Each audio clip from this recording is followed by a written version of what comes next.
So thanks a lot for the invitation to speak here. This is probably my second or third time in Spock.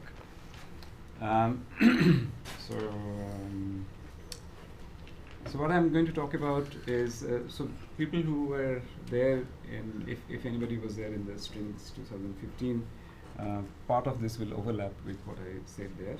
So this is about some work that I have been doing for a while on subjects related to this from about 2013 onwards. This is related to thermalization of various systems. So the work of 2013 here, which so which button is the pointer? Which button is the pointer? It looks like a laser somewhere in the middle. Media network. Do we have a pointer? Laser, yeah. That is it. There we go. Thanks. Okay, so this work of 2013 is on low-dimensional gauge series and some dynamical correlation functions. This is with Takeshi Morita, who was our postdoc in TIFR, and he was also a postdoc in Lexington. So I'll review a little bit of that. This was so we got into this game because of this work on low-dimensional gauge series, where we found that in the sector that we were to within the approximations that we were doing working, it was represented by some matrix quantum mechanics, which was an integrable model, and we found that it showed something looking like thermalization. And we first thought that, and it was numerical work, so we thought that this cannot happen because it's an integrable model, so how can it show thermalization? So we kept checking and rechecking, and then condensed matter colleague of us down the corridor said that no, there is indeed such a thing that has been found from 2004 onwards, that integrable models can show thermalization. And we were seeing some plateaus, long-time plateaus, which were also not matching with the thermalized averages. So that was another thing which why we thought that we may be doing something wrong. But the plateaus are modified because of the presence of the other conserved charges. Okay, so the final equilibrium ensemble is not the standard Gibbs ensemble, but it is something called a generalized Gibbs ensemble, which takes into account all these higher order chemical potentials. And so then we put those things in, and sort of matched our thermal average with this GGE. This is called generalized Gibbs ensemble GGE. A GGE average, and it exactly matched. So then we realized that this actually adds one more model to the existing models of thermalization in integrable models. This was a theory which was so there are like now 3, 4, or 5 kind of models in which one sees integrable structure and thermalization together.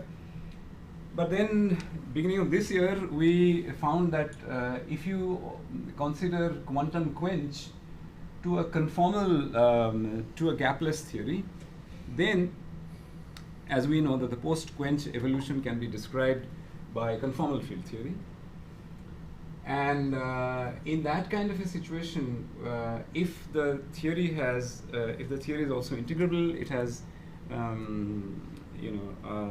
or it has just additional conserved charges, which come from local currents, then we could prove some rigorous result on thermalization in general. This is a 1 + 1 dimension. And so what I'm going to show first is that what are these general results and how one goes about proving these. So let me handle it here.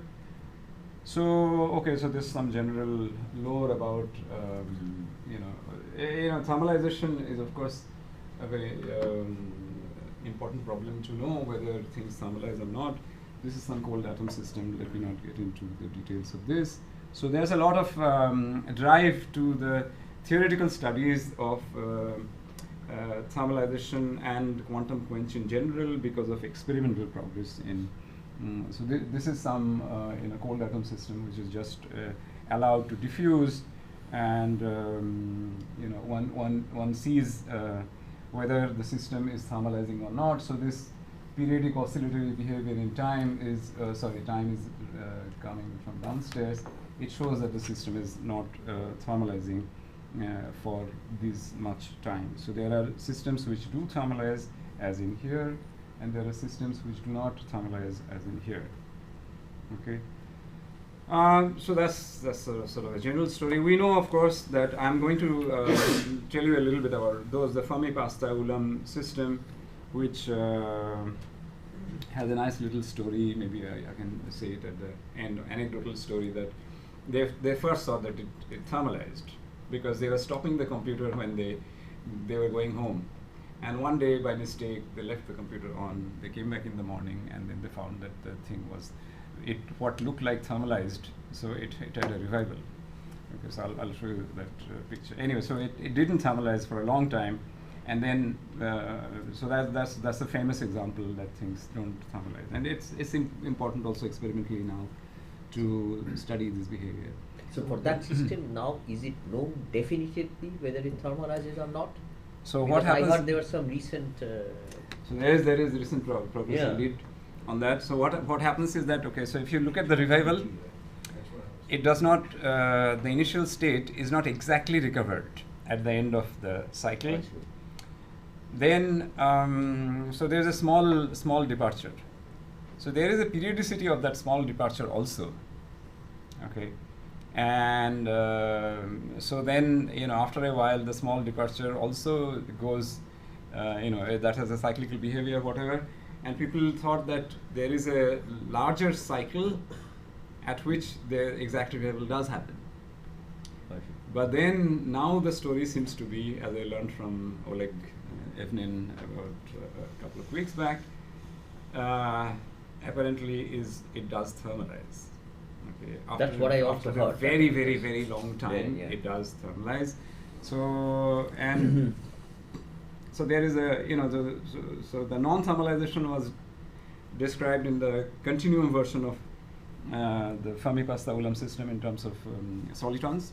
Okay, but that description is approximate. So in the discrete system, apparently it does thermalize. So this G is the same as H? So now let me say what this is. So our setup is going to, so we're going to describe dynamics, and our setup is going to be quantum quench, in which so this is the generic thing that we consider a Hamiltonian, in which there is a coupling constant which depends on time. And what we are going to do is to take a time dependence of this kind, in which the final value is something in which the system has a quantum critical point. Okay, so like here in this model, this is the coupling, which is the same as this G. This is the transverse magnetic field of this Ising model. And this, for a certain value of this guy, the system is at a quantum critical point, and what we are going to study is, the time dependence in which the final value is at a quantum critical value. So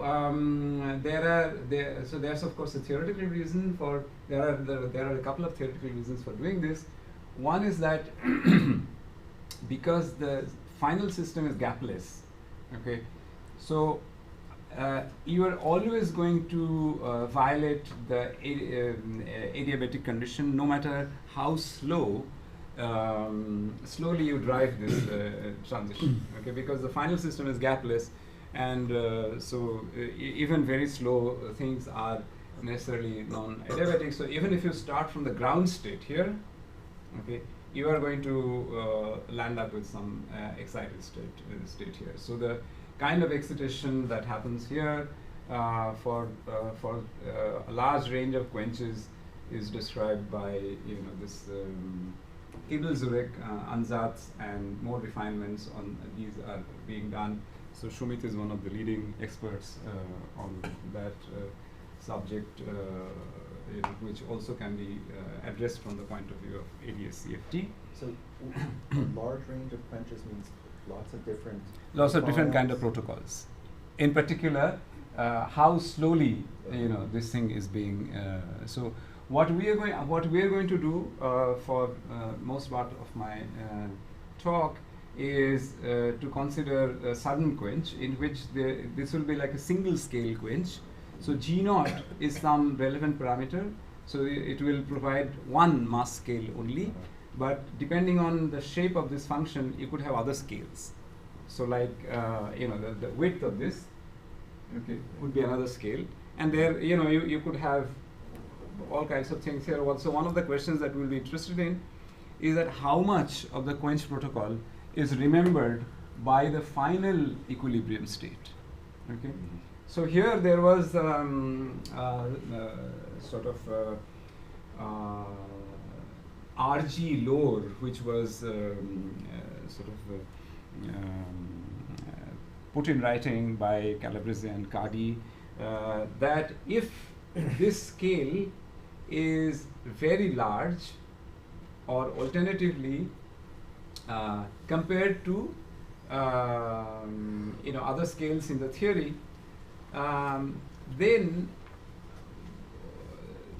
it is basically the final ensemble is going to remember only this. The final ensemble is going to be given by thermal ensemble only. Okay, is the equilibrium ensemble is going to be only thermal. Okay, the reason for that is it will become clear in what I say, that suppose there are other conserved charges. Hamiltonian is one, but then there are irrespective of the initial state, you're saying. irrespective of the initial.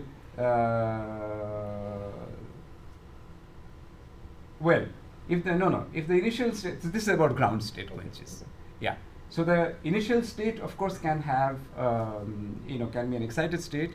So we will consider a class of states which are like squeezed states, and find out what the state here is, and that can carry additional scales. But their proposal was that there will be a single scale in the problem that's just captured by the temperature, and the temperature will be a certain power of G0 depending on just the dimension of G0. So for example, if this is mass, okay, then the temperature will be just some number divided by that mass, and it will be just given by a thermal ensemble, because all other higher charges, let's say if they are there, there will be higher dimensional operators typically.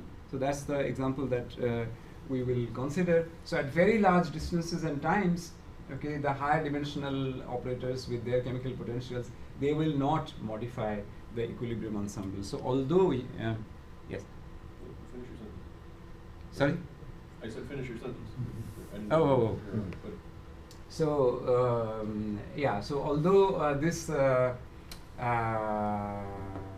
although we are going to show that in general, if you have an integrable model, the final equilibrium ensemble and the approach to it is governed more by this GGE, which was known in other cases, but here in the case of the conformal integrable models, we will show this generally, okay, for any conformal integrable model up to a couple of assumptions which I will mention, so that it's always governed by the GGE. But the understanding was that the higher chemical potentials, okay, which come with higher dimensional operators, those will be irrelevant because of our RG expectations at very large times and distances, and it will be just given by a temperature only. So it will be very, very universal.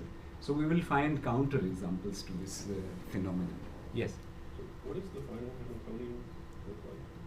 Yeah, so the explicit, so towards the end, so first I'm going to say this will be a general story, and I'll have an ansatz here about the state that describes the state of the system here. It will be given by, so the Calabrese and Cardi had an ansatz here about what could be a good model for the post-quench evolution initial state here is. So it will be some kind of a conformal boundary state deformed by an exponential cutoff of a Hamiltonian. So that's the state that, but we are going to, so I'm going to say that in just a moment. So yeah, it will be given by some initial state and a conformal Hamiltonian. So that's a general remark, but towards the end, the explicit example that I'm going to talk about is a free scalar field theory with time-dependent mass. That's the Hamiltonian that I will consider. Yes, please. So I didn't understand your statement that there's no way that you always violate adiabaticity. Yes. Why can't you just make it approach G1 ever more slowly so that the time scale is small compared to the diminishing gap? So, okay. So the point is that that will be like at infinity really. Mhm. So then okay. If you are interested in post-quench dynamics, there is always this subtle thing that so there will be like a competition of time scales. So if you want to find interesting dynamics, which you will call post-quench, you will not have access to that. So you want to do this in finite. Yeah, that's right. You want to do it some finite time, and you can take it large, okay? But you need to have some access to this thing. Of course, another thing that people do is to cross the quantum criticality. Mm-hmm. Then you are from a gapped system to you go past the quantum criticality. You go to the other phase, and where you find the same phenomena, which is what Kibble and Zurich had finally initially. Okay, so what we are going to ask about here is that whether there is an equilibrium and how much of the equilibrium state, if there is, remembers about the initial state, and okay, is this yeah, good. So this is what. So that's the question that we asked: does the system reach a steady state at late times, and does it forget most features of the initial state, in particular, is the state thermal? Okay, so of course, this is a trivial statement that we cannot, of course, have pure state going to a mixed state. So what is the meaning of thermalization? There's the following, that take a string of observables, and this psi1, remember what psi1 is? So psi1 is this, this object, so which basically sort of represents the state, the initial state in the post-quench evolution. So that's my psi1, and this is the dynamical state. It's evolving like that. And so I start with that state, and then take the a large time limit. So there will be some time scale which I'm calling T equilibrium. So if time goes longer than that, then this kind of an expectation value will go to a thermal expectation value or some equilibrium expectation value. Okay, so that's my statement of thermalization, quote unquote, because it may not go to thermalized thing. It may have chemical potentials, infinite number of chemical potentials, etc., etc. But that's what I'm going to call thermalization or equilibration. Does this T equilibrium depend on what operators you have? Yes, it can depend on those operators, and so this statement is actually equivalent to the following statement: that take this pure state and compute the reduced density matrix of a certain region if this is my field theory, of a certain region, and the claim should be true for any generic region, except that T equilibrium might depend on the choice of the size of the region, for example. And so let's compare these two things. One is that in the pure state psi1, compute the reduced density matrix of this region, and compute the reduced density matrix of this region in a mixed state, okay, which is this density matrix characterizing the equilibrium state, if there is any. Then, so this, so here the idea is that, okay, so, okay, well, let me not get into, I guess everybody here knows about reduced density matrix. If I can prove this statement, then that is equivalent to proving this statement where all these space point x1, x2 up to xn are all within this region. If I am able to prove this statement, I have already proved this, okay? Because these guys, these operators are all inserted here, so their expectation values, okay, does not care about the rest of the system. So this expectation value is the same as the trace with respect to rho a of t of all these operators, and this side, of course, is, so if the density matrices themselves, like approach each other like that, then this expectation value, which is the expectation value of the string of operators in this density matrix, and this side is the expectation value of the same string of operators in this density matrix. So if I can make a statement about the density matrices, I mean the reduced density matrices, that will be a more powerful statement. Where are you going? So that's in the, so I understand it going that direction, but if you knew the top line Yeah. for all operator insertions, Very good point. will So, it you apply know, to second line or only if there's some restriction of I should include non-local operators here as well. Okay, so just local operators, this is a more powerful statement than this. Yeah. Yeah, I mean, not only that all operators thermalize, so you will be proving more than what you need or not, because So what I'm going to show here is that in this context of 1 plus 1 dimensional conformal field theories, this statement is actually true. So that if means that every operator thermalizes. that's right, every operator will thermalize, and I'll also tell you what this value of. So in case of 1 dimensional space, this A will be an interval. Okay, it could also be disjointed intervals and so on, but we have proved it for a single interval. But you know, if I have a finite number of a finite string of local operators, I can always enclose it in a single interval. Okay, so for a finite number of operators, okay, this proof is enough for a single interval. So what we are going to show is that for a single interval, this density matrix goes to the corresponding thermal density matrix. Okay. So you're taking the operators to be all at the same time? Not necessarily. Not necessarily. Okay, I can do a little better than that. Yeah, I can do a little better than that. Yeah, that doesn't matter.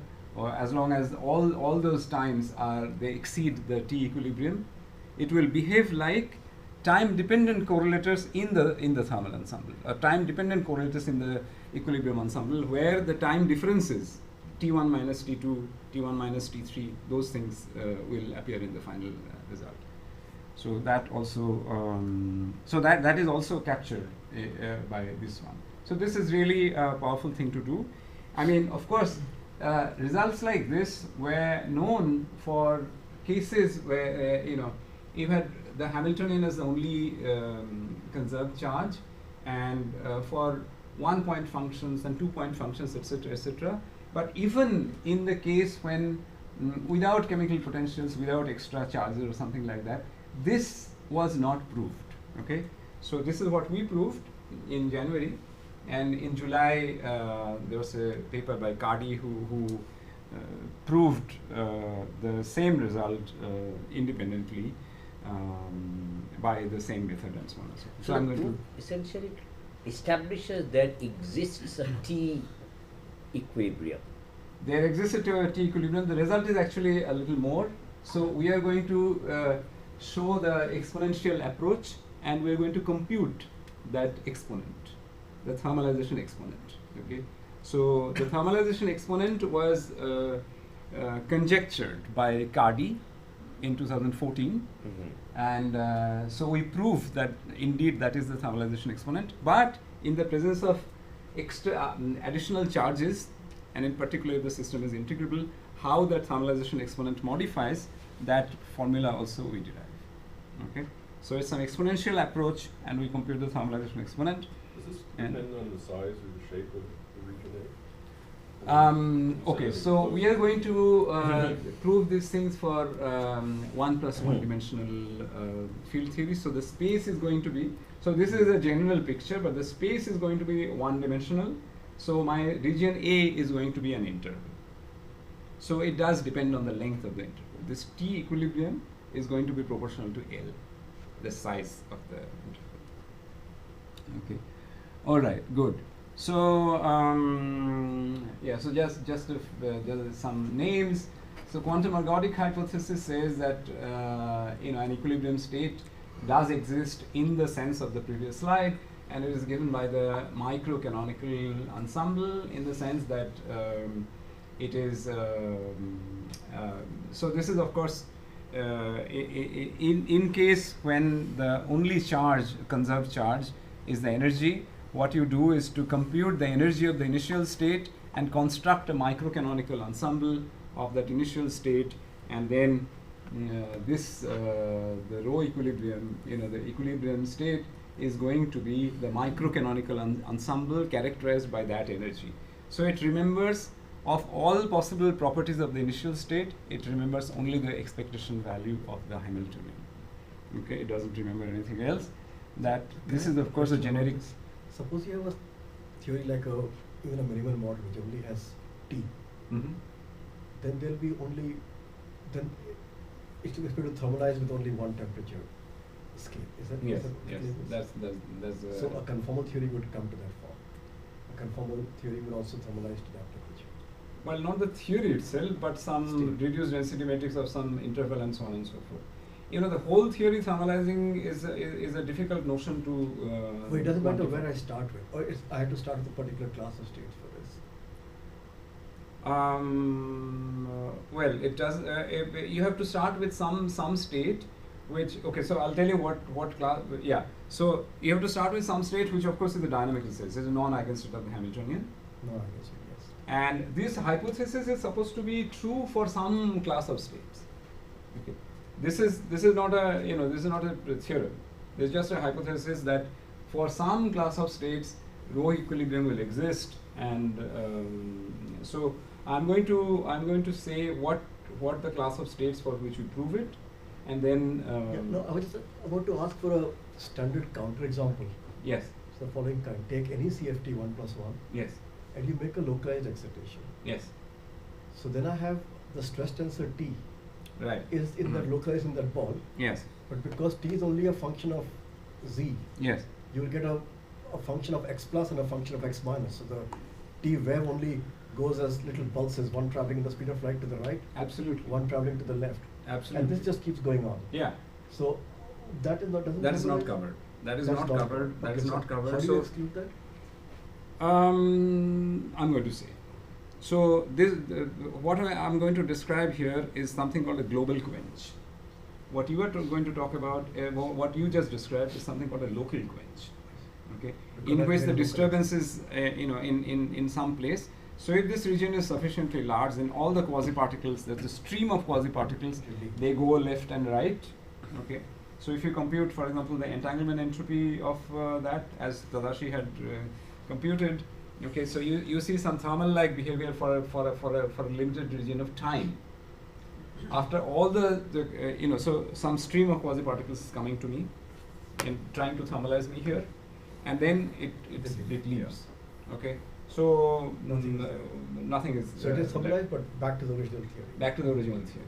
Okay, so that's the. So it's not on a circle. The theories are really on a full line here.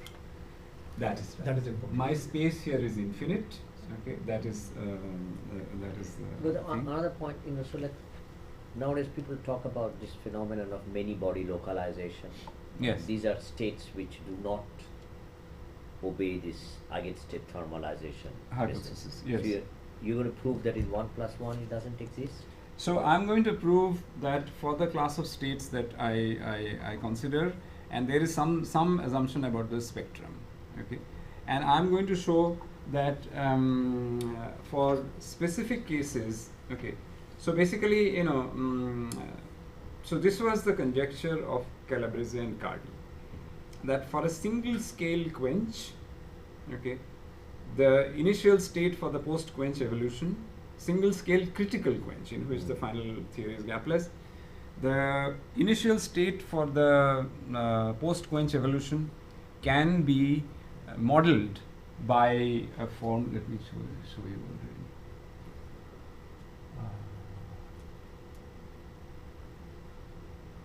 By a form state of this form, okay, that it's a conformal boundary state with a cutoff like this, and we're going to show that this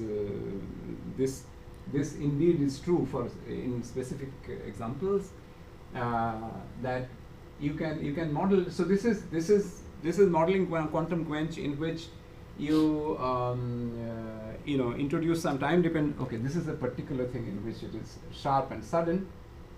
It is sudden like that, but this kind of a form, a slightly generalized version of this form, can be proved for you know, slow quenches as well, some generalized form of this, and in which this kappa is a single chemical potential or temperature, if you like.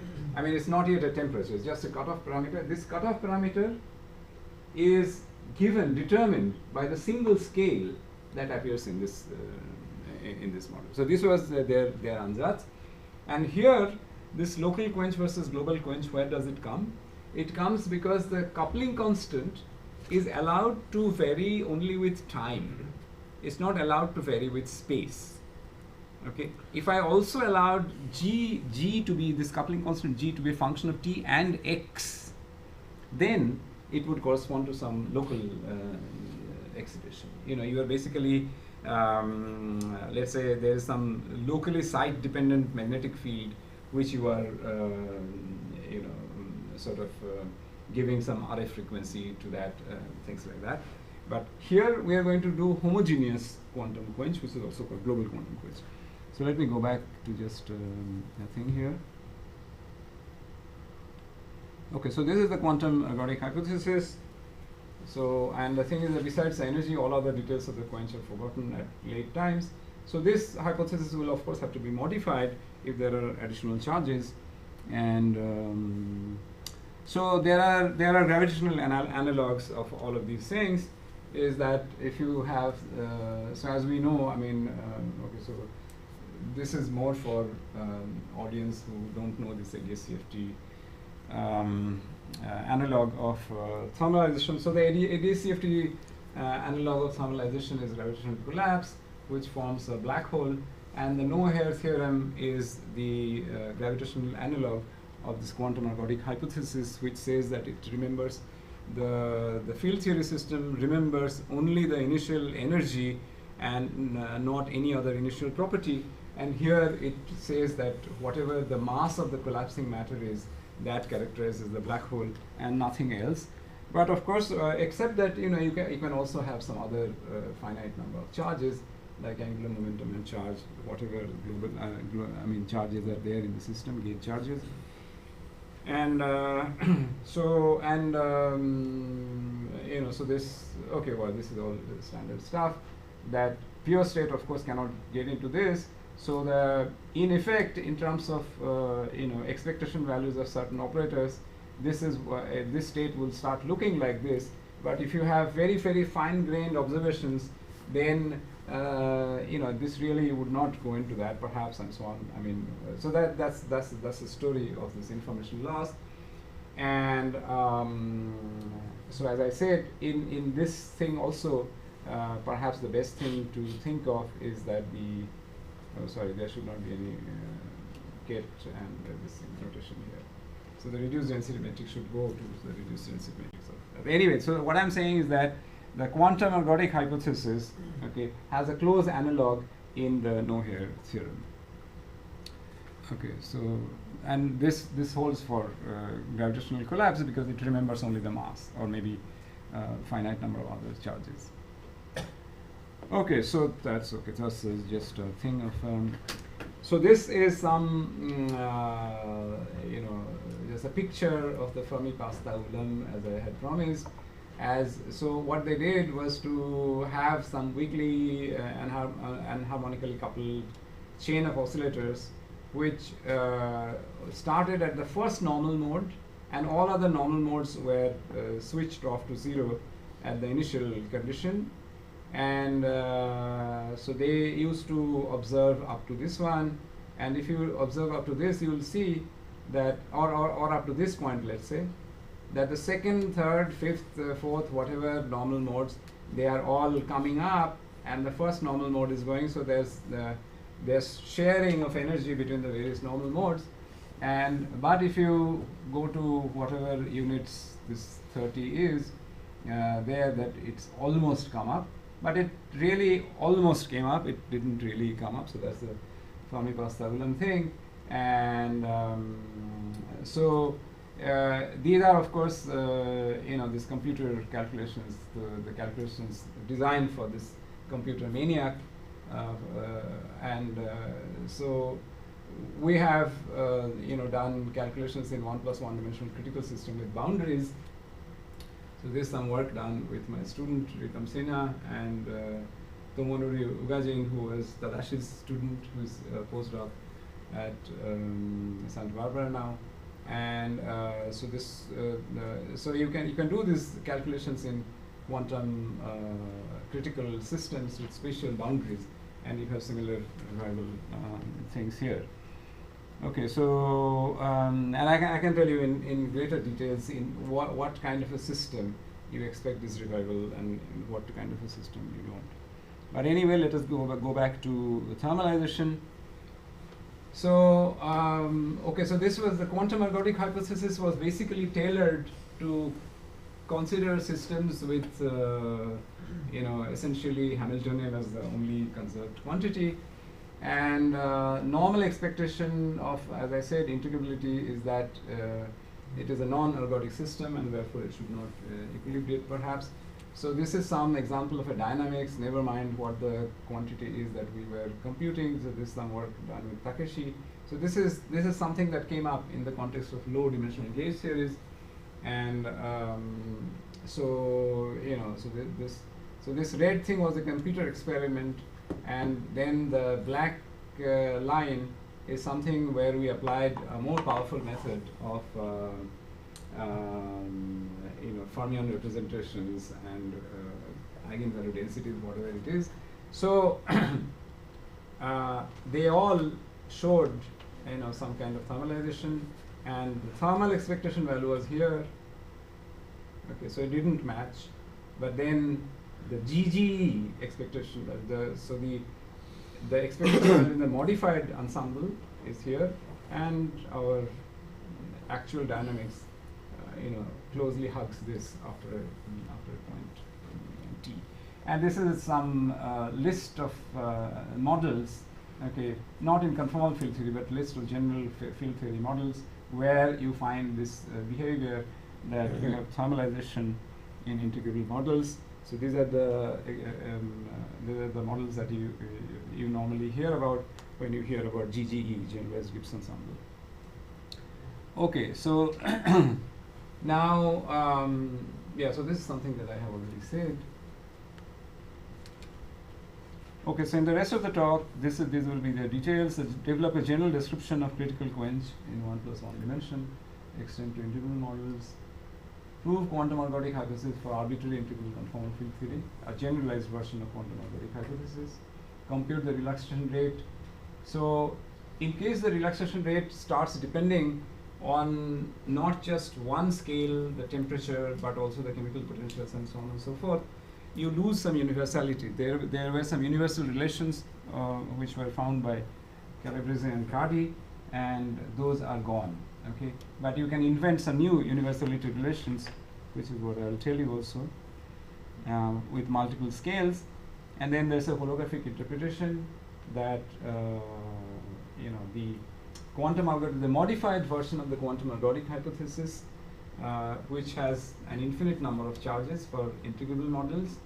It needs an infinite number of hair for the gravitational collapse, and in two-dimensional field theories, which are ADS-CFT dual to three-dimensional black holes, fortunately, such black holes with infinite number of hair do exist. Okay, these are these higher spin black holes which carry infinite number of charges, and we are going to show one quantitative match here is that the CFT relaxation rate that we compute here, okay, exactly agrees with, I should have said, the imaginary part of the quasi-normal frequency of the black hole. This is the black So hole in the higher spin theory. The black hole in the higher spin theory. So in the higher spin theory, is it easy to distinguish what a metric is from the other spins, and can you define that quasi-normal portrait? So yes, Okay. in a gauge invariant way. Okay. So there is of course this, as you say, there is of course this general issue that okay, if the metric gets mixed up with higher spin fields, then what is the meaning of? So you can set up, at least in the three-dimensional higher spin geometries, okay, that there is some orbit along which you have some place where it looks like a black hole, okay, and in some other place the metric looks like something else, and the gauge higher spin gauge fields get mixed up, etc., etc. So now there are gauge invariant quantities which you can calculate, which can all be calculated in the place in that higher gauge spin orbit, gauge transformation orbit, where it looks like a black hole. Okay. So that's the point of view that I'm going to take. So anyway, this part, the quasi-normal frequency calculation, was not our work. This was something that we used from a paper by Narayan et al. And in fact, initially it didn't match with their work, but after we corresponded with them, they found that there was a mistake in this calculation. There's a very hard calculation. This is really awful stuff, this Vassiliev geometry and so on and so forth, to find out black hole solutions and their quasi-normal modes and so on. So there was a little mistake in their thing. After they corrected it, exactly matched.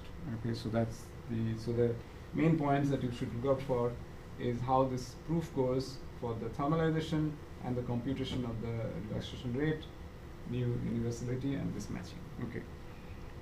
So then after this, if there is time, then I will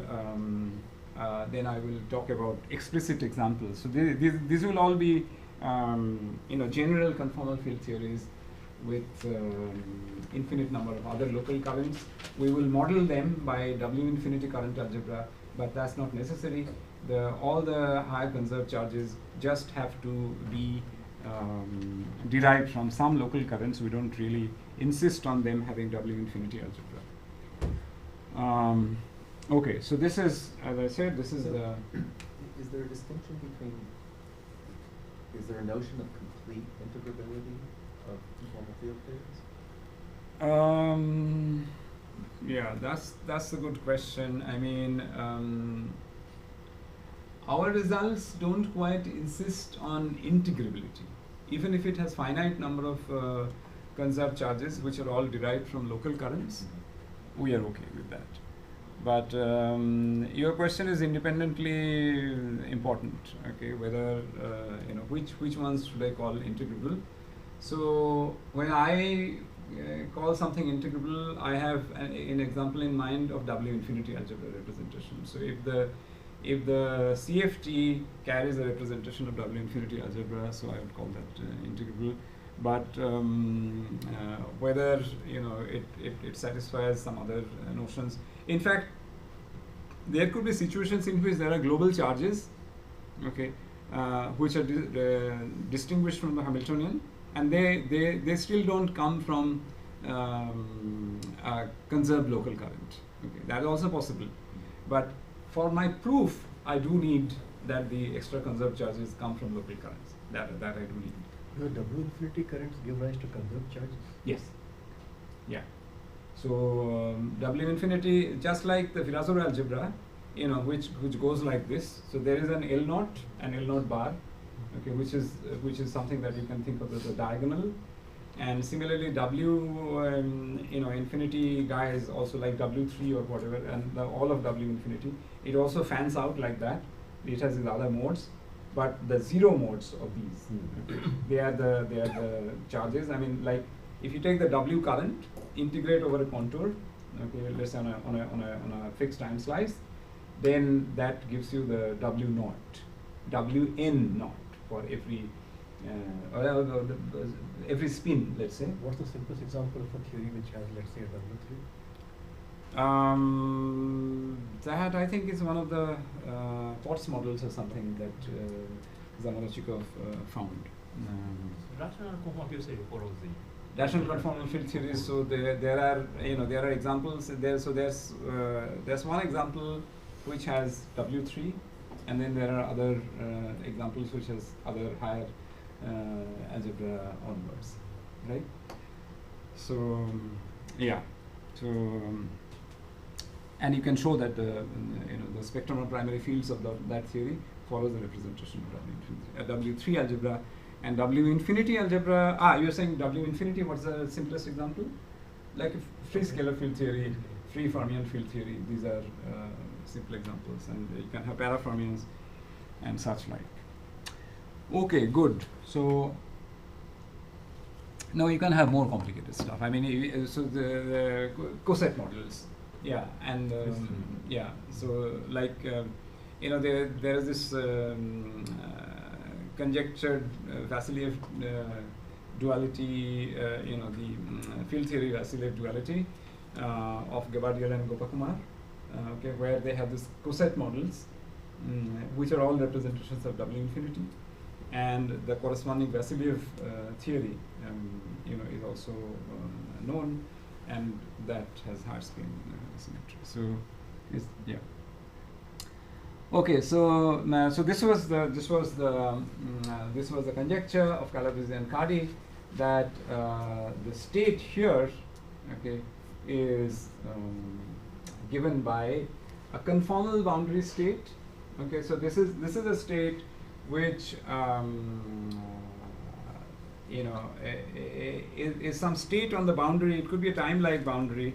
I mean, it could be a fixed time slice boundary, or it could be boundary on the really spatial boundaries parallel to time, where the boundary condition is such that it does not break conformal invariance.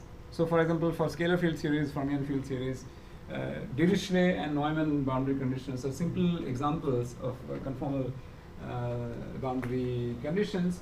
But from the construction of the Dirichlet states and so on, I mean, by definition, a conformal boundary state does not have a scale. Okay, so in particular, if you compute the norm of it, it's infinite. Okay, so also just the conformal boundary state, you might say that, well, it's a conformal field theory, so why not have an ansatz which is that the psi1, the state here, is just a conformal boundary state. But that's not good in two ways, because first of all, this state, okay, is not normalizable by itself because it doesn't have a scale. And secondly, the state that you started with, suppose it's a ground state quench, okay, so it's a ground state, but it's a ground state of a massive theory. So it does have a scale in it. So clearly that scale has to be there, and this was the ansatz of Adi and Calabrese of 2005, and we will actually show that this is by explicit calculation, which I mean has been done earlier also, but not only this, but it actually has other charges in the context of. Are you saying that state is normalizable? This state is normalizable. Yes, this state is normalizable because of the cutting off by the UV modes. This conformal boundary state is not normalizable because it has all the modes from infrared to UV, but with this state is normalizable. Sorry, so boundary state is classified by primary state in terms of the Cardi state. That's right. So how do you have any idea how do they correspond to some perturbation with called delta? So delta is not necessarily primary figure. Okay, so I mean, if you take the whole Dirichlet boundary condition free ball, so it's like a mass perturbation phi square. yeah, which is so not that's exactly- that's a good point.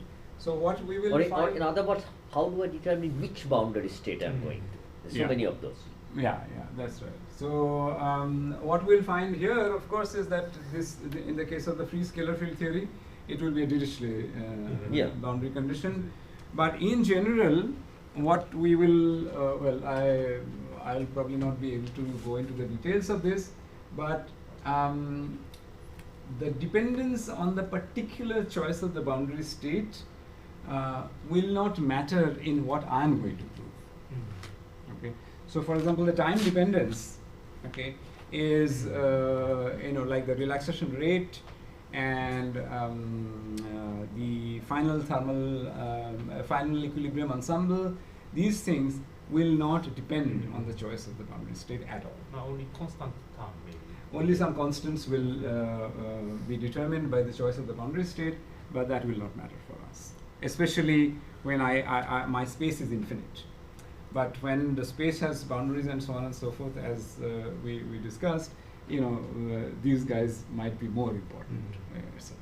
In the revival Here calculations. you are thinking of Cardi state instead of Ishibashi state, is that true? I'm thinking of Cardi Cardi. state. Yeah, that's right. Instead of Ishibashi states. That's correct. What is the difference between those two? Cardi state is defined by boundary condition. Ishibashi state is some linear combination with that. And Ishibashi state consists of only one conformal block. Cardi state is a linear combination. Or alternatively, Cardi state can be thought of as a linear combination of Ishibashi states. So what will happen is that, for example, the Dirichlet state is going to be, it is a linear combination, as you know. I mean, so of number operators. So it's like this. Left and right moving number operators, okay, in which. So in other words, you can have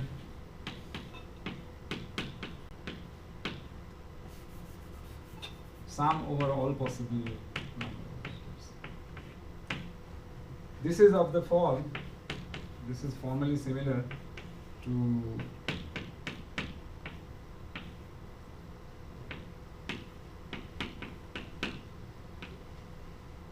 like that, which are the Ishibashi states. Like that. So here there are no so this just I'm just sort of making going a little ahead. So these are the number operators, okay, for a free scalar field, and the Dirichlet state is given by this one.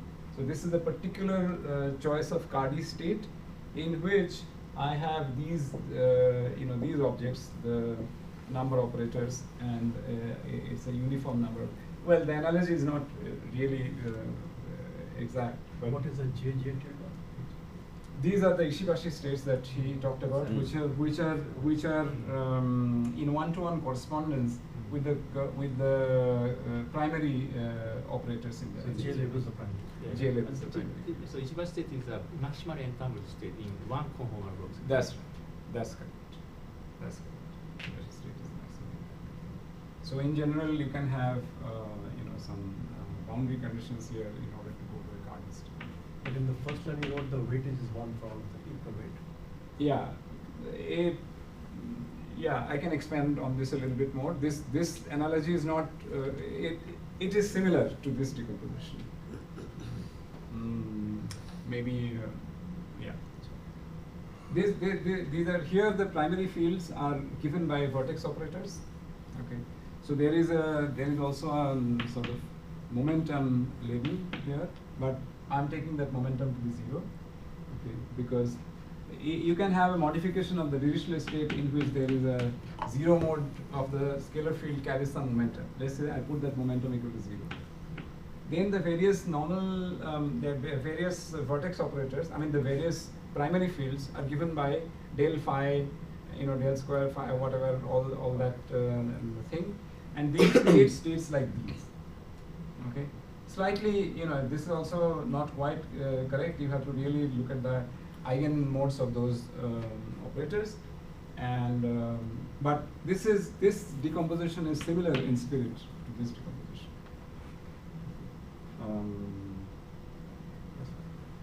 So that's is it okay, Tadashi? But it's not exactly the same, but it's sort of similar in spirit. The del phi, del square phi, all these guys have eigenmodes. Okay, so right. So let me go back to this and.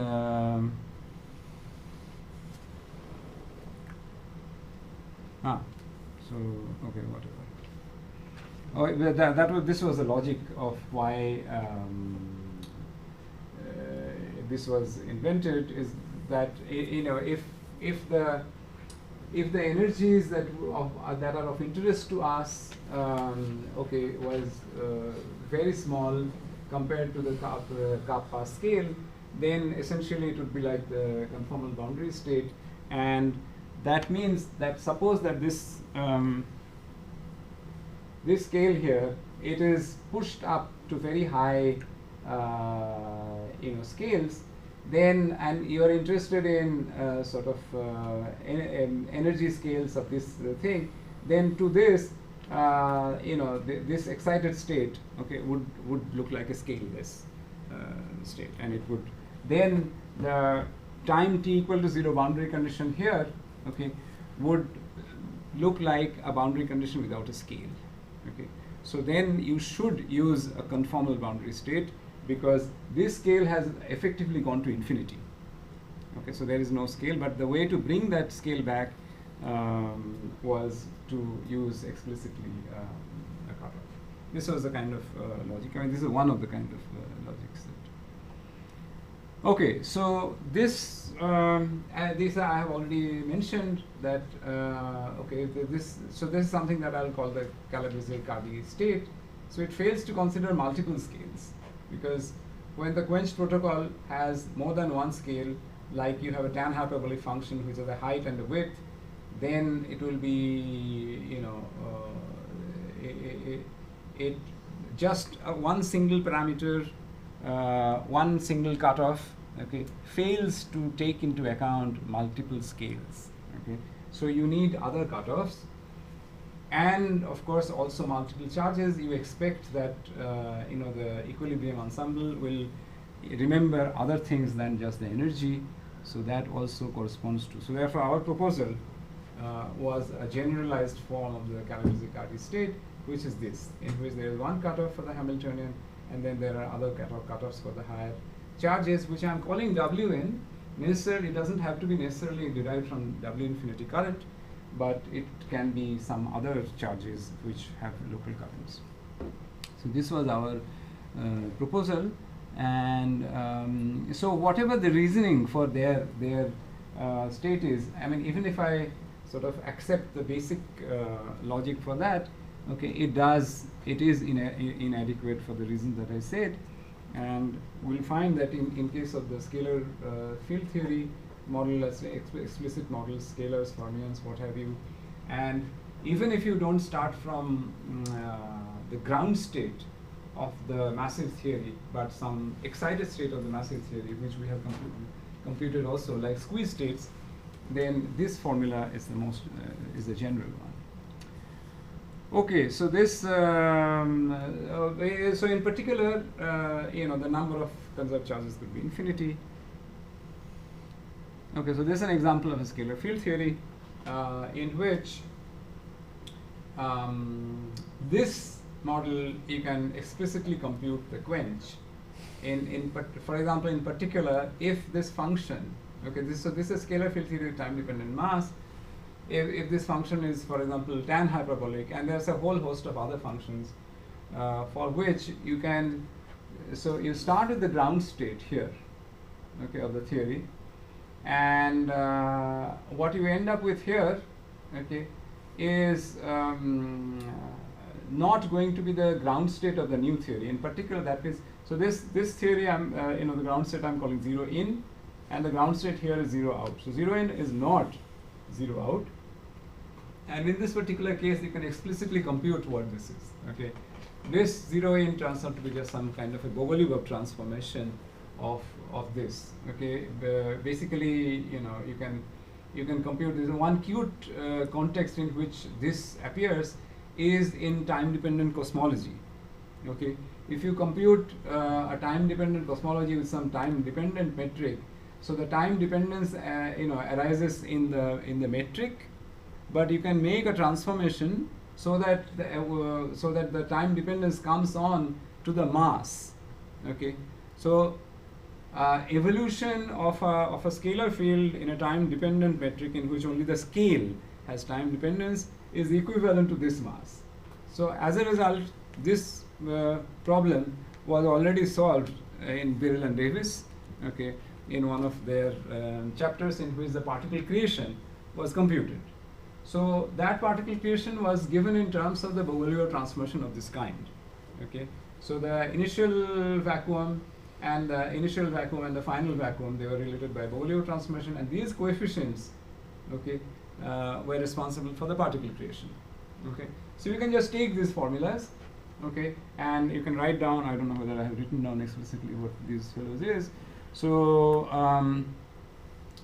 so this so for this one, this is given by Birrell and Davis, in which there are two scales, m0 and delta t. Delta t is the width of the tan hyperbolic, and m0 is the height. And these animals. Okay. So this is gamma of k. Okay. So this gamma of k has an expansion in a power series like k plus k square plus k cube, blah blah, etc. So k, ak dagger, a minus k dagger. Sorry, excuse me. Okay. There's one more step which I should.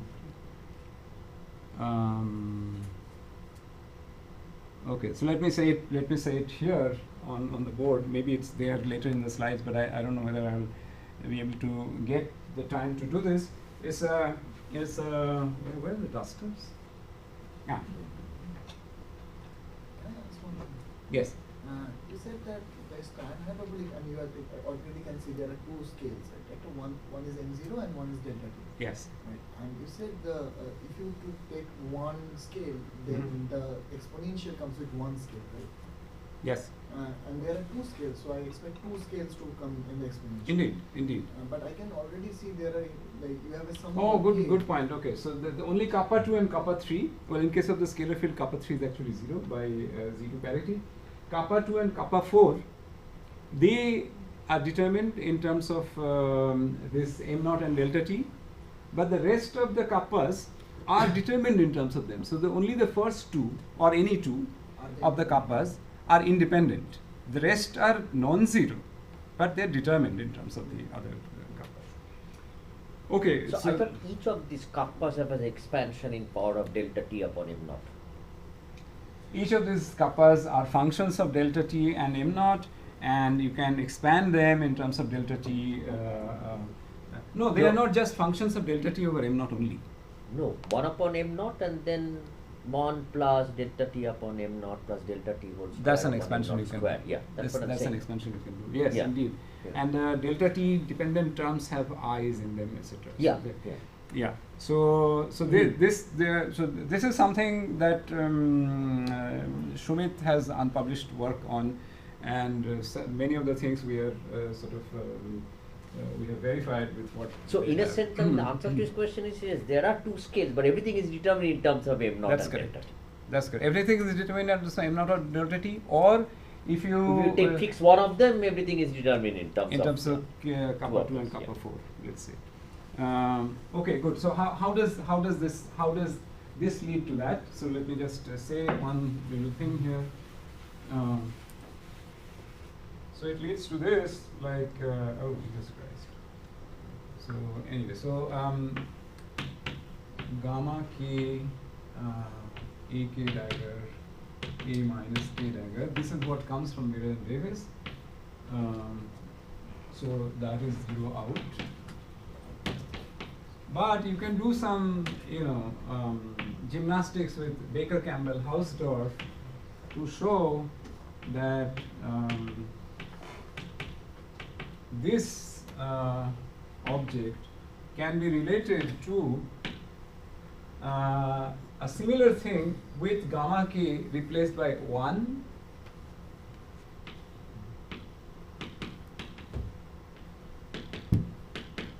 or half, maybe, depending on how you're defining your sum. Half and times some e to the power minus epsilon k ak dagger ak. So you can write this as this with some term like that here and some other term like that here. Epsilon k ak dagger ak. Okay. So this formula you can prove by Baker-Campbell-Hausdorff, in which you are relating this Bogoliubov coefficients with some trivial Bogoliubov coefficient like that, and some kind of a Hamiltonian here and some kind of a Hamiltonian here. Okay, this is easy to prove. Okay, and the power series expansion of gamma k, that information gets transferred into the power series expansion of epsilon of k. Okay, so now if you apply this on the ground state, okay, of these A guys, these are all out oscillators. So then this acts on that. So on the out oscillators, of course, this becomes nothing. So then the state, this state is actually a Dirichlet. This you can show explicitly that this state is actually the Dirichlet state. Okay, it satisfies, you know, phi equal to constant, in particular a plus a dagger on this state is equal to 0, and so you are left with something looking like a Hamiltonian, but is some kind of a generalized Hamiltonian acting on the Dirichlet state. Now this epsilon of k has a k plus k square with numbers plus k cube, etc., etc., etc., generically this kind of an expansion, and k a dagger ak, k ak dagger ak is the Hamiltonian, and k square ak dagger ak for a boson, for a free theory, is the W3, sorry, excuse me, W3 charge, and k cube is W4, etc., etc. For a free scalar field theory, this term actually W3 is 0, because you know, you need a complex scalar field to have W3 non-zero. So this actually should not come, and indeed it does not come. The expansion turns out to be k plus k cube plus etc., etc. So you do Baker-Campbell-Hausdorff starting from here, and you arrive at this expression that it is, and as Shumit said, that is kappa 2, kappa 4, these guys have explicit expressions. I have the Mathematica file. If anybody is interested, I can share it. Okay, so sorry, but in that case, you were saying before some initial state, but here is the final state. So this should be the thermal state, or so this is still a pure state.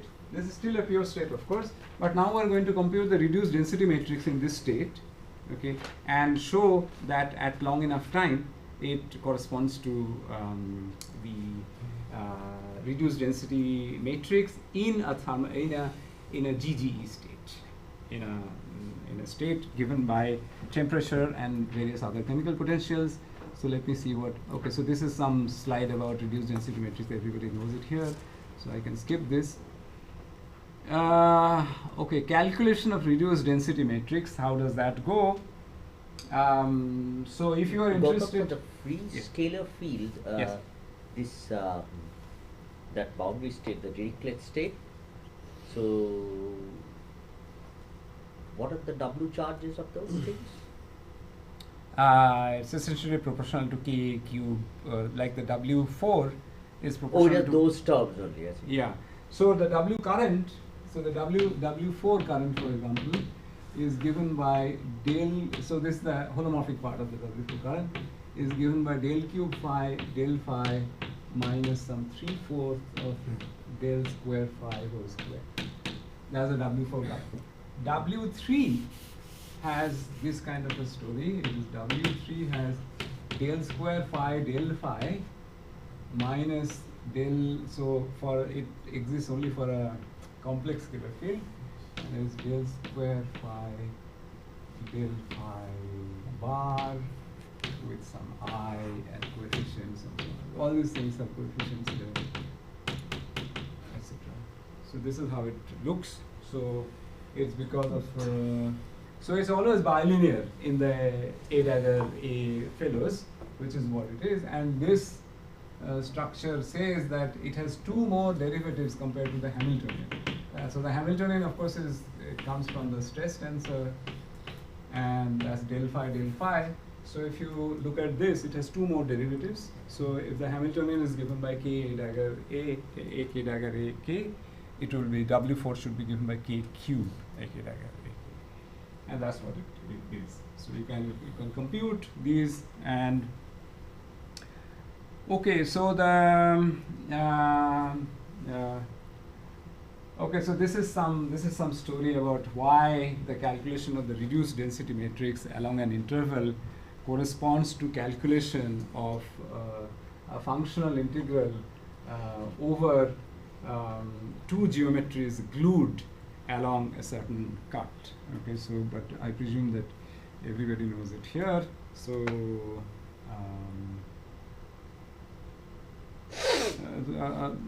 I will. So can I? Yes. Can I try to summarize? So what you said so far is that if I work in infinite volume, Right. and I do a quench, I'm going to end up in a pure state. This is the state, the silent I state. end up in a pure state, correct? Okay. Yes. But then if I look at the system only over a finite region, Right. then it looks like a mixed state. At a long time. Yes. Yes. Okay, so not if just a mixed state, but a specific. A specific mixed state. It's a thermal kind of state, thermal plus chemical potential. And what I'm going to show. So let me not let me skip the derivations here, because I'll just tell you I was going the. to ask a question, which Yes. is that if you had tried to work in finite volume to begin with, Yes. would you find a mixed state? So if I find, so there was one slide which I showed early on. So we find FPU like revivals. If we, if we work in a finite volume, then if it is large enough, then it looks like the system. I mean, whatever quantities we look at, some local quantities, those guys start to thermalize more or less, and when it reaches a certain time, after that it shoots up to the original value, and the story continues. So it's a periodic function. Okay, so it doesn't really thermalize. It does not really thermalize, no. It for a finite Okay, so should I think that the reduced system you're talking about has these So, but thermals? there are limits here, in the sense that in case you are looking at so it depends on which goes to infinity first. So if you let your system size, okay, go to very large values, and you take your time to be large but still not large enough compared to the system size, then this recurrence does not happen. I mean, then you really can reproduce the thermalization properties and the thermalization rate properties and so on and so forth. Yes? Just I want to mention, if you are looking at a small system, Right. and you are shown that picture that it doesn't come back to the exact position, right? Mhm. It has some gap. That's about the system size. So that translates to this finite thing, that translates to the system size. So now you said that they have looked for very long time, and they have checked that gap is also periodic, but it thermalizes for very long time. That's right. Right. So isn't that possible that we are just looking at one part of the whole system, and that's why we are not getting the thermalized part? If we try to study together, all It's the other way around. It's the other way around. It's because we are looking at a finite part of the system. The rest of the system behaves like a bath. Okay, that helps in the thermalization. So in fact, the reason why you see thermalization in an integrable model at all is because of this. See, suppose you have a free system, right? Free scalar field. How do you see thermalization? Why do you see thermalization? Because you were interested in local, real space local observables. Now, real space local observables, okay, the real space modes are coupled. Okay, so there's a nearest neighbor coupling because of the space gradient, right? So it's like a chain of oscillators, really. Okay, a free scalar field is like a chain of oscillators. Okay, in real space. So if you are interested in real space observables, okay, for a finite thing, so either you compute do this in terms of entanglement entropy, reduced density matrix, or whatever other observables that you have, but local in real space. Then these guys thermalize because the rest of the system behaves like a bath. So it's really like this Caldera-Leggett model, you know, in which you have the system and it's coupled to an infinite number of things. But if you consider very, very non-local objects like Fourier modes, they don't thermalize because the system is really, there's more decoupling in terms of Fourier modes. So it's because you are looking at local observables eventually that the rest of the system can provide a bath for you. You need to prove, of course, that that bath is enough to sort of do the mixing and so on and so forth. And we have some proof in these systems that that bath is enough. So yeah, that's so if the interval is a half line, let's say x larger than 0, you won't thermalize. The interval is half the line, then no. It has to be a finite thing. That is to say, in the so you have to have the interval size, the subregion size, divided by the system size. It has to go to 0. But Gautam, if I take a free scalar field and compute phi square Right. at a given point, Yes. does that thermalize? It becomes independent of time, I understand, after some time, but does it ever actually become answer in some thermal ensemble? Yes, it does. Del phi, we have computed del phi, and phi of course is a tricky thing. Oh, this is Because 1 plus this is 1. 1 plus 1. So phi is not a primary But in field. higher dimension it doesn't. It's only long distance correlation functions where this effective temperature becomes independent of the mode. Yeah, that's what I mean. Long distance. No. You can take long time. Limit first. I can show those. So long time limit gives you time translation invariance. It drops out dependence on T1 plus. So T1 then you prime, get some correlator. Yeah. Okay, which can depend on the distances between the points. Fair enough. Okay, and those points are given by the thermal behavior. I mean, that behavior is given by the thermal behavior indeed. Except that what we are finding here, that if you are doing it in a real quench, then the long time behavior does not give you quite the thermal behavior. The modification to thermal behavior, it persists even when the scale is sent to infinity. So Cardy-Calabrese conjecture based on RG kind of arguments is that higher dimensional operators, okay, should not matter at very long times. We are finding counter examples to this point. Why it happens, that we don't know, but it does happen. But in higher dimensional free field theory, this doesn't happen. I think phi squared doesn't thermalize. Oh, that's very interesting. That I would Because you can look like at the Fourier component, like the momentum space correlator. Yeah. I mean, you get a temperature which is k dependent.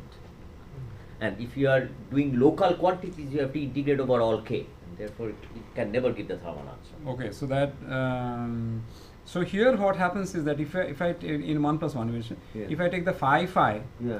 the very long time behavior is linear. So there is some t minus r by Yeah. 2 kind of. So if the distances are r and that they are at equal times t, then the leading term is actually some linear term. It does not. The time dependence stays forever. But phi is not a primary field, So when you take the, like del phi or e to the power I q phi e to the power minus I q phi, etc., that linear behavior translates into some thermally decaying behavior. No. I agree it will decay. Yeah. Is the answer thermal, the steady state answer? So in case where they are, you expect a non-zero thermal value, Yeah. it is thermal, and it is given by the thermal correlation length. If you have 2 points With a temperature which is 1 upon m. with a temperature which is in a thermal ensemble, really it would have been 4 over m naught. Whatever, yeah. But it's our exponent, okay, the correlation length exponent, it differs from 4 over m naught by a factor of pi by 2, and that is what we call the non-thermal behavior. Okay, so let me go back to very quickly to, so this is our result, that the so for a single so let me just say what, okay, let me just say, here it is.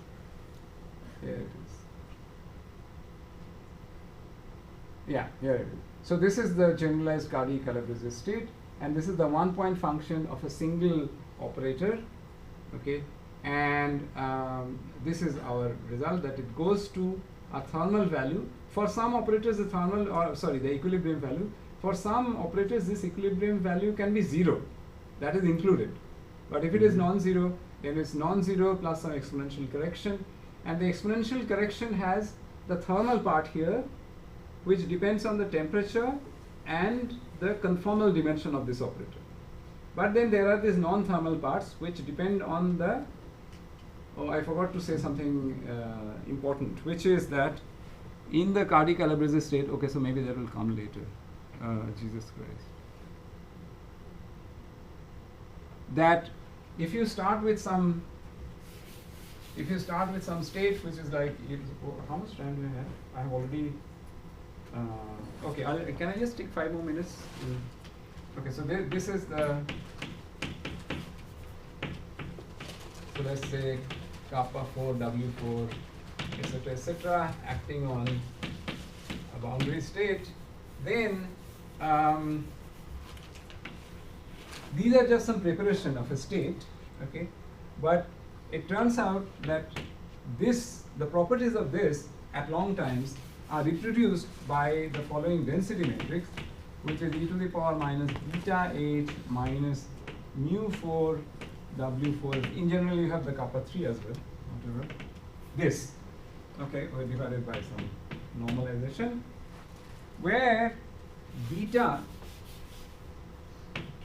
is given by, so these are properties of the equilibrium ensemble, and this was property of the preparation of the state. Although they look like the same, they need not be the same quantities, but our result is the following. This is what was known already to Calabrese and Cardy, that if you just start with this state without all this stuff, then it would correspond to, for 1-point function and 2-point functions, which we have now shown for the reduced density matrix, it is given by this. We have found that this story continues, okay. This guy has some geometric meaning. This story, this factor of 4,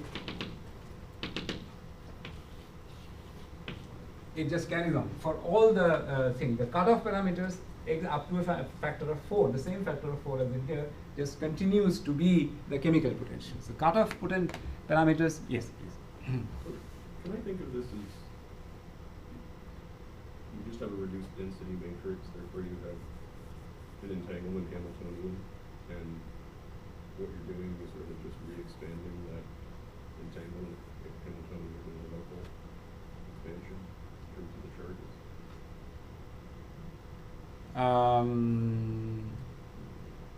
You mean you're saying the reduced density matrix calculation can be thought of as? So there's a standard thing, right, where you rho A is e to the minus beta h. Yes. Or e to the minus, usually the temperature's 100. And that entanglement Hamiltonian is often non-local, but maybe in this context you could re-expand it as a quasi-local expansion. So if it is just this, okay, then you know, the relation between this and this can be understood by geometry. Okay, this relation. This state here, okay, can be mapped to some, you know, expectation values in this state can be mapped to some strip, and that strip can be mapped to some upper half plane, and that upper half plane, you know, can be sort of using the method of images can be taken to the full plane, and the full plane corresponds to cylinder, so therefore eventually the properties of the strip can be calculated, can be mapped to properties of the cylinder. Okay. Yes. I don't think to be quite just that sort of rewriting, because to get to this final thing, you need to take a long time limit. You have to say for times long enough, then these are the terms that sort of survive, and that presumably the other kind of non-local stuff is somehow. Well, I didn't say that. No, he's talking about the equilibrium value of rho. I mean, rho will attain some time independent value. Right. Then there is a modular Hamiltonian, and I think that's true. Almost by definition, it has to be that. No. That so this, modular so Hamiltonian has the expansion in terms of ordinary Hamiltonian and W4. So this modular Hamiltonian idea is is true for the first term. That's what I was going to say. That but why not for W4? I mean, that's it doesn't have that geometry thing. You know, the modular Hamiltonian requires some transformation between geometries. It's like the angular Hamiltonian. This here. No, I would just is define the modular Hamiltonian as log of rho A. That's just the definition. No. But then how do you show that this becomes that? We were able to show this only in, we brought it down all, okay, and you know, wrote this down in terms of an infinite number of insertions of contours, and you know, it was quite a bit of what you were saying is right. I mean, that's what we do, that's what I was going to say. This becomes like vertical evolution on a strip. That can be made into angular rotation. Okay, in the so upper half that's plane. the Rindler type. That's right. So that's your modular transformation. I mean, that's your modular Hamiltonian.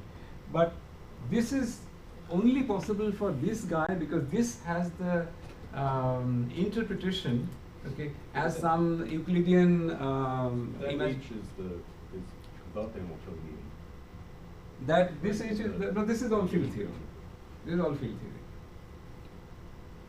But these fellows don't have any interpretation in terms of a geometric quantity like you know, some evolution or something. Not that we have. No, Gautam, I think Rob's comment was about the expression for rho. Think of the expression for rho. Yes. Okay, that whatever e to the power minus something, that by definition is the modular Hamiltonian. I agree. Right. But then how do you show that this? So first of all, as, I agree. as From field- how do these quantities relate to that thing which and it is true. reproduces the quaint state in terms of the boundary state. And it is true I didn't only. say I knew how to do the calculation. I was just remarking that it looks to me like you're rewriting a non-local operator, the modular Hamiltonian, in terms of an expansion in powers of k. And because you have an infinite number of conserved charges, that's a nice expansion. Now the coefficients are time dependent and hard to calculate. But just gonna improve So the if I define my modular Hamiltonian to be the log of that's what defined as. but then it's hardly likely that you will get a simple structure like this. Why not? I mean, What else it's, could you do? Because here it's all you know. I mean, okay, so see, what else can it be? It has to be a dagger k a k. no. Times some function of No, k. no, Can't why? it depend on the length of the interval k upon L? No, it could be very, very non-local, Shumir. It could be very, very. These are all. These become here all charges coming from the same local currents as in here. First of all, this is not even true. This is true only in the long time sector. What is time there? The time here is that. So what we do is to take the reduced density matrix in this state, and then the reduced density matrix in this state. So then this is this plus some exponential correction. Those exponential corrections are very complicated. We can estimate it that there is an exponential thing, but for finite times, okay, this equality is not even true. What is the time you multiply the initial by e to the Yes. Yes. So I multiply this by the initial Hamiltonian like that. I compute expectation values of various things here, and then as time t goes to infinity, it goes to that plus exponentially decaying correction. I mean, And what is the size of the interval entered into this? So there is a, it has to be, so if this is an interval, then it has to be t minus L by 2 has to be much bigger than gamma 2. And then L drops out of the formula? L eventually, yes. There is no L in the thermal, there is no L in the thermal equilibrium ensemble specification, and in the thermalization exponent. So let me just wrap it up. So okay, so with only this term, which was known for single operators or two operators, etc. So this does two things. First of all, even for just the thermal ensemble, okay, to prove it for the reduced density matrix, so that's what our technique does, and then it gives us the relaxation rate, the non-thermal modifications here, and there was an observation due to again due to Caloris and Cardi, which is that if you take the ratios of the gammas and forget about these guys, then the beta dependence, which also remembers about the initial mass, that drops out, and the ratio of gammas is simply the ratio of the conformal dimension. So that depends only on the conformal field theory, and it does not depend on the initial Cohen's protocol at all. However, in the presence of these guys, it is not so simple that if you just take two of the gammas, take ratios, and these guys remain, and so they remain, they retain the memory of the initial state, but then you can take 3 of the gammas if there are 2 scales, and then you can find out some more complicated universal object which depends only on the conformal field theory, so there is some ratio that you can compute. Okay, so let me just say what we did about, so I didn't say how we proved this thing, reduced density matrix going to this one. Let me just say in words, it involves computing functional integral of 2 different geometries. One is a strip, another is a cylinder, which are glued along a certain cut. Okay, this is more complicated than computing functional integral over 2 identical geometries glued along a cut, because for that there is a ready technique of using twist operators. Okay, we cannot do it. The twist operator technology does not work.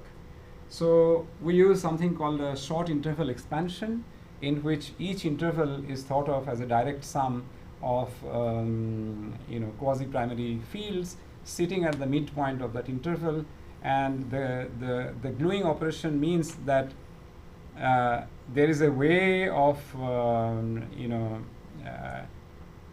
computing this functional integral in terms of 2-point function of this quasi-primary fields that are sitting in the middle of these intervals, and you can sum them all up.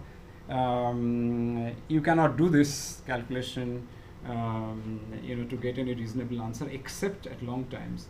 At long times, only the most relevant operators sitting in the 2 cuts are important, so it becomes determined essentially by the 2-point function of the most relevant operator of the conformal field theory, like that.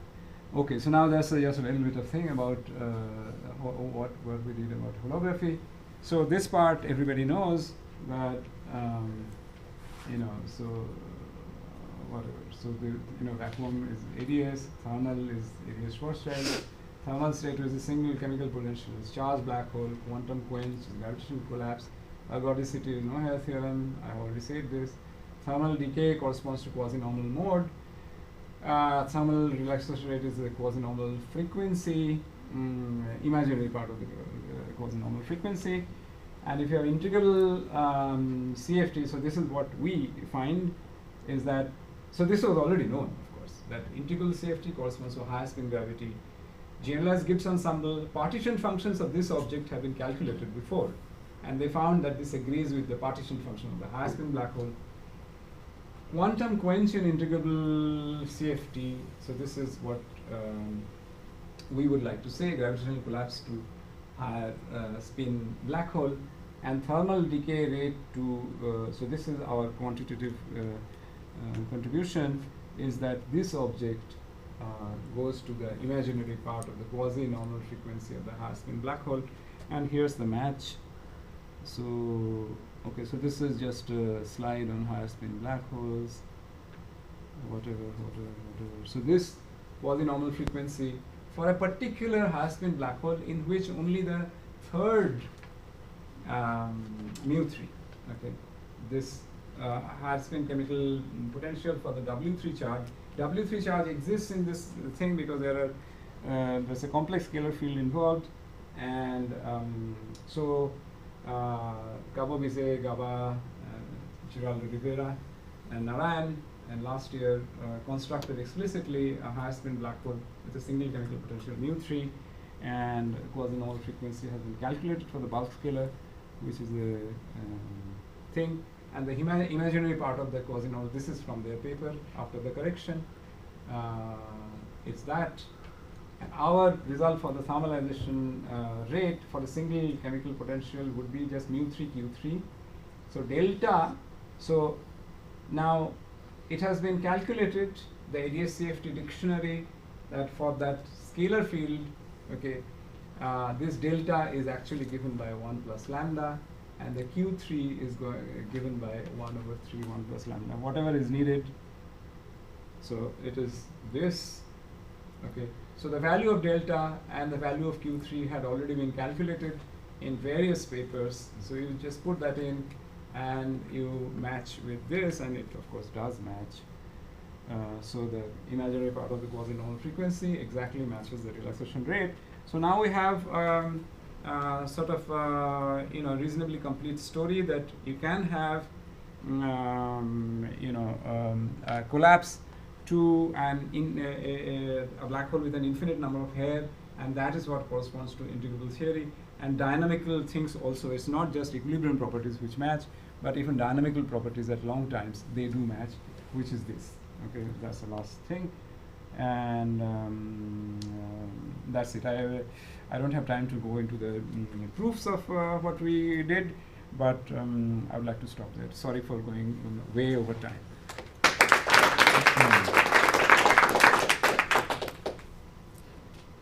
These QNs are also universal quantities for the CFT.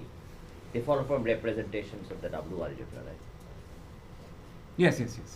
That's right. Oh, I forgot to say what the QNs are. Those are the W infinity charges of these operators. Yes. Right. So in a sense, I mean, what you are saying is that looking at a single operator, or two operators, you cannot find universal behavior. But as you go more and more finer and finer, then you have to look at many operators and take certain ratios of them, and you can get it. That's right. If you have two scales, then we can explicitly show that you can involve three operators, okay, and look at their relaxation rates. Then you take a certain combination of ratio kind of object, and you will get some properties given only by the conformal field theory. Yeah, you can do that. That's right.